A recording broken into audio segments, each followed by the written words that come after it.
ഇപ്പൊ പൊതുവെ നമ്മള് സിനിമ എടുക്കുമ്പോ ഫിനാൻഷ്യലി നോക്കുമ്പോ നമുക്ക് കുറെ ഇഷ്യൂസ് വരുമല്ലോ.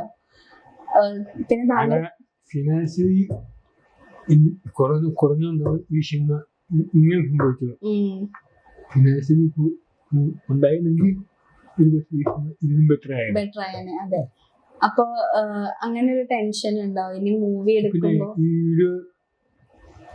ആക്ച്വലി 20 വർഷം ഷൂട്ട് ചെയ്യുന്ന സിനിമയായിരുന്നു. 20 വർഷം ഷൂട്ട് ചെയ്യുന്ന സിനിമയായിരുന്നു. പക്ഷെ 26 ദിവസം എടുത്തു. കാരണം ഇടയ്ക്ക് വെച്ചിട്ട് ഫിനാൻഷ്യലി പ്രശ്നം വന്നു. 3 വർഷം ഷൂട്ടിംഗ് നീട്ടി വെച്ചു. പിന്നീട് എന്തെങ്കിലും ചെന്നു പിന്നെ അതിന് ഷൂട്ടിംഗ് കംപ്ലീറ്റ് ചെയ്യാൻ വലിയൊരു ടാസ്കായിരുന്നു. ഫോർത്ത് പേഴ്സൺ, അതായത് എഡിറ്റിങ് ഡബിങ് വലിയൊരു ടാസ്ക്. അത് പഠിച്ചു. പക്ഷെ ഈ പടം ഇറങ്ങാനും ഈ പടം ഇപ്പൊ തിയേറ്ററിൽ ഇറങ്ങാനൊക്കെ എൻ്റെ ഇടതും വളരെ നിങ്ങൾ DOP വിശാലും എഡിറ്റർ ബിഞ്ചുവാ ഇവർ രണ്ടുപേരും നിന്നാണ് തിയേറ്ററിൽ ഇറങ്ങാനുള്ളത്.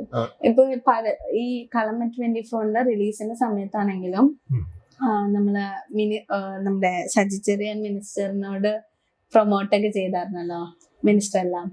അപ്പൊ അങ്ങനത്തെ കുറെ ബാക്കപ്പ് ലൈക്ക് നമുക്ക് സപ്പോർട്ടും കിട്ടിയായിരുന്നല്ലോ. അപ്പൊ അതെങ്ങനെയായിരുന്നു? കണ്ടായിരുന്നോ ആളെ? ആളെ കണ്ട് സംസാരിച്ചു. നമുക്ക് സോഷ്യൽ മീഡിയ സപ്പോർട്ട് ഭയങ്കര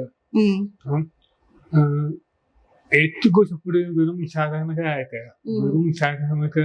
അതായത് ഒരു നേരത്തെ ജോലിക്ക് വേണ്ടി പോകുന്ന സാധാരണക്കാർ, ഓട്ടോ ചേട്ടന്മാര്, ബസ് കണ്ടക്ടർമാര്, പിന്നെ എങ്ങനെ സാധാരണക്കാരും അവരൊക്കെ ഭയങ്കര സ്നേഹമാണ്. അനുഭവിച്ചത് അവരുടെ എത്തുവാൻ കാര്യമില്ല. നമ്മള് പുറത്തുനിന്ന് കാണുന്ന പോലെ എല്ലാവർക്കും നേരിട്ട് കാണുമ്പോൾ മിഡിൽ ക്ലാസ് എല്ലാം ഭയങ്കര ഇഷ്ടപ്പെട്ടു.